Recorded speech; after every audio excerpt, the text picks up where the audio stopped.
రుణమాఫీ కాని రైతులకు త్వరలోనే బ్యాంక్ అకౌంట్లలో నిధులు జమ చేస్తామని మంత్రి పొన్నం ప్రభాకర్ తెలిపారు. సాంకేతిక కారణాలతో కొందరు రైతులకు రుణమాఫీ ఆగిందని వాటిని పరిష్కరిస్తున్నామని చెప్పారు. కరీంనగర్లోని తాహేర్ కొండాపూర్లో ఫ్యామిలీ డిజిటల్ కార్డు కార్యక్రమాన్ని మంత్రి పొన్నం ప్రభాకర్ ప్రారంభించారు.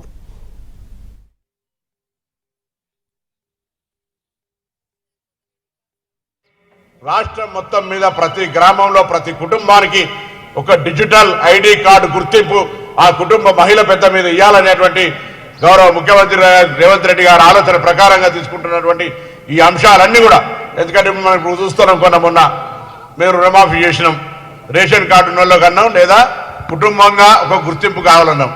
రేషన్ కార్డు ఉన్నోళ్ళకి అయిపోయింది. గుర్తింపు కుటుంబానికి ఉన్నటువంటి వాళ్ళందరూ అగ్రికల్చర్ ఆఫీసర్స్ వచ్చి మనం తీసుకుంటా ఉన్నారు. 2 లక్షల పైన కొద్దిగా ఆగినాయి. ఇది మీ అందరికీ తెలుసు. రాష్ట్రంలో ఉన్నటువంటి ఆర్థిక పరిస్థితులలో వాళ్ళందరూ కూడా నిన్న మొన్న తుమ్మల నాగేశ్వరరావు గారు మాట్లాడినారు. అందరికీ వీలైనంత దసరా లోపల ఆ 2 లక్షల పైన కూడా ఒక డేట్ ఇచ్చి వాళ్ళు మిగతా కట్టడమా లేకపోతే ఇది చేయడమా అనే దాని ఒక స్పష్టత వస్తుంది.